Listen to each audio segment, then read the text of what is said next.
안녕하십니까. 즐겁고 행복한 오늘입니다. 추석 명절 잘 보내셨는지요? 이번 명절 연휴 기간에는 비가 많이 와서 비교적 차분하게 보낸 것 같습니다. 오랜만에 고향의 가족이나 친구들과의 모임도 가지셨을 건데요. 어떤 이야기들을 나누셨나요?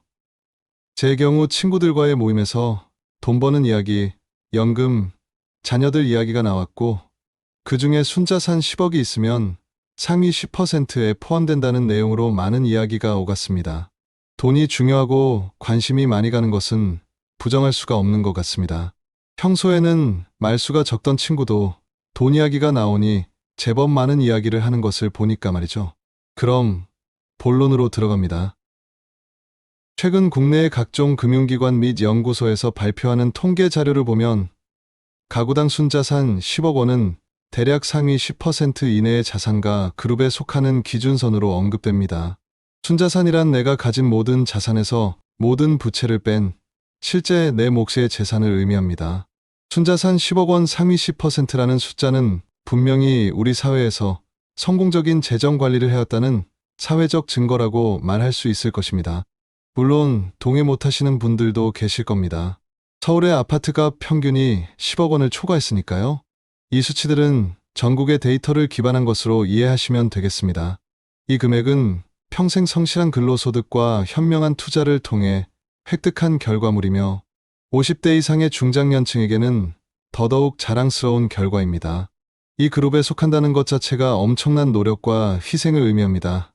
인터넷 댓글 등을 보면 5억이나 10억을 쉽게 말하지만 실제로는 1억 모으기도 정말 쉽지 않습니다.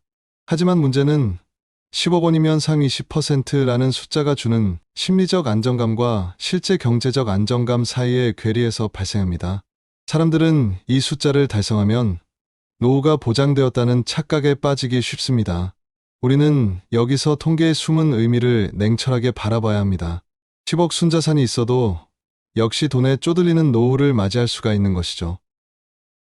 예상대로 순자산 10억 원을 보유한 대부분의 중장년층 가구를 분석해보면 압도적인 비중으로 70에서 90% 이상이 주거용 부동산, 즉 집에 묶여 있습니다. 예를 들어 시가 13억 원 아파트에 대출 3억 원이 있다면 순자산은 10억 원이 됩니다. 물론 연금 등의 형태로도 가지고 있겠지만 우선은 없다고 가정하겠습니다. 그렇게 보면 통계적으로는 상위 10%이지만 실제 노후 생활은 녹록지 않게 되는 것입니다. 이러한 부동산 10억의 딜레마는 자산의 유동성과 현금 흐름이라는 두 가지 핵심 가치에서 기인합니다. 자신이 살고 있는 집은 아무리 비싸도 소비를 위한 현금을 한 푼도 만들어내지 못합니다. 오히려 매년 재산세, 종합부동산세, 관리비, 수선 유지비 등 끊임없이 돈을 빨아들이는 블랙홀과 같습니다. 10억 원짜리 집은 10억 원의 가치가 있지만 월 생활비 300만 원을 위해 단 10원도 벌어다 주지 못합니다. 우리는 이를 장부 가치는 높지만 현금 흐름은 제로인 자산이라고 부릅니다. 노후에 가장 필요한 것은 자산의 총액이 아니라 월 단위로 들어오는 안정적인 현금입니다. 10억 원 집을 당장 현금화하려면 어떻게 해야 할까요? 집을 팔아야 합니다. 하지만 부동산은 매매 과정이 길고 수수료와 세금이 발생하며 가장 팔고 싶지 않을 때 팔아야 할 수도 있습니다. 노후에 갑작스러운 병원비나 목돈이 필요할 때 이 비유동적인 자산은 벽 속에 갇힌 보물처럼 아무 소용이 없습니다. 순자산 10억 원이 진정한 의미를 가지려면 그중 상당 부분이 돈이 일하게 하는 자산, 즉 금융자산의 비중이 높게 구성되어 있어야 합니다. 노동을 통해 소득을 얻는 인생 1막을 마친 5, 60대 이후의 인생 2막은 자본이 소득을 창출하는 단계로 전환되어야 합니다. 월 단위 사용 가능한 현금 흐름에 집중해야 하는 이유가 바로 여기에 있습니다. 이 현금 흐름은 생활비, 의료비, 취미 활동 등 품위 있는 노후를 위한 산소 호흡기와 같습니다. 현금 흐름을 만드는 금융자산의 예를 들어 보겠습니다. 제일 먼저 연금입니다. 개인연금, 퇴직연금 등 금융기관에 적립되어 매월 일정액을 지급하는 연금자산은 현금 흐름의 핵심 축입니다. 다음은 배당 주식이나 배당 ETF입니다. 기업의 이익을 주기적으로 현금으로 돌려받는 배당금은 가장 이상적인 패시브 인컴입니다. 매년 4~5%의 배당을 꾸준히 주는 우량 기업이나 ETF에 투자하면 자산 총액은 그대로 유지되면서 생활비를 안정적으로 충당할 수 있습니다. 다음은 이자 소득입니다. 고금리 채권이나 월세가 나오는 임대 부동산에서 발생하는 정기적인 수입입니다. 4% 인출 규칙은 노후 자금의 규모를 산정하는 중요한 기준으로 사용됩니다. 이 규칙은 자산의 4%를 매년 인출하여 사용해도 자산이 인플레이션을 이기며 고갈되지 않을 확률이 매우 높다는 경험적 연구 결과에 기반합니다. 순자산 10억 원을 이 규칙에 대입해보면 10억 원의 4%를 곱하면 연간으로 4천만 원입니다. 이를 월 단위로 나누면 약 333만 원입니다. 즉, 순자산 10억 원을 금융자산으로 보유하고 있다면 이론적으로 매월 333만 원을 인출하며 품위 있는 노후를 보낼 가능성이 높다는 의미입니다. 만약 10억 원 중 7억 원이 비유동적인 주택이라면 현금 흐름을 만들 수 있는 자산은 3억 원에 불과하며 이 경우 월 인출액은 100만 원 남짓에 그치게 되며 원금을 까먹을 수밖에 없는 상황에 놓이게 됩니다. 순자산 10억 상위 10%급에 해당되어도 월 생활비가 부족하여 쪼들릴 수밖에 없는 이유가 바로 여기에 있습니다. 순자산 10억 원을 이미 달성했든 목표로 하고 있든 50대 이후의 중장년층에게는 자산을 양에서 질로 부의 개념을 전환하는 것이 무엇보다 중요합니다. 자산의 유동화 계획을 구체화해 보세요. 50대 후반부터는 현금 흐름 최적화를 위해 비유동적인 부동산 자산을 점진적으로 현금 흐름 자산으로 전환하는 유동화 계획이 필요합니다. 주택연금을 활용하는 건데요. 현재 살고 있는 집을 금융기관에 담보로 맡기고 사망 시까지 연금 형식으로 돈을 받는 주택연금은 주거 안정성과 현금 흐름을 동시에 확보하는 매우 강력한 유동화 수단입니다. 주택연금을 통해 집을 팔지 않고도 집에 갇힌 돈을 매월 사용할 수 있습니다.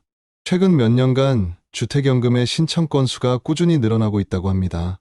그 이유로는 주택가격의 기준을 9억 원에서 12억 원으로 확대하고 총 대출 한도를 5억 원에서 6억 원으로 상향한 조치가 가입 증가에 큰 영향을 미친 것으로 파악되며 실제로 이 조치 이후 월 평균 가입 건수와 월 지급액이 크게 증가한 것으로 나타났습니다. 가입 연령을 만 55세까지 확대하는 등 정부의 지속적인 제도 개선 노력도 영향을 미치고 있고요. 또 일부에서는 아파트 가격이 하락할 때 주택연금 가입이 증가하는 경향도 나타나 주택 가격이 더 내려가기 전에 가입하는 것이 유리하다고 판단하는 심리가 작용하기도 합니다. 하지만 본인의 생활이 어려운 상황에서도 자녀에게 집 한 채는 물려줘야지 하며 주택연금을 너무 부정적으로만 보는 분들이 아직도 많은데요. 이제는 관점을 좀 다르게 하여 자녀보다는 본인의 안정적인 생활을 보장하는 것을 우선순위에 두면 좋겠습니다. 배당 투자로 돈이 일하게 하세요. 노후에 닥쳐오는 가장 큰 경제적 위협은 인플레이션입니다. 물가는 오르는데 내 돈은 그대로라면 시간이 지날수록 구매력은 떨어집니다. 단순히 배당률이 높은 주식뿐만 아니라 매년 배당금을 꾸준히 늘려주는 배당 성장주에 투자하면 배당금 자체가 인플레이션에 맞춰 상승하는 효과를 볼 수 있습니다. 돈이 쉬지 않고 복리로 재투자되거나 혹은 매월 생활비로 돌아와 실질 구매력을 지켜주는 것입니다. 월 단위로 꾸준히 들어오는 현금 흐름은 언제 돈이 떨어질지 모른다는 노년기의 가장 큰 심리적 불안감을 해소해주는 심리적 마지노선 역할을 합니다. 예측 가능한 소득은 품위 있는 삶을 유지하는 근간이 됩니다.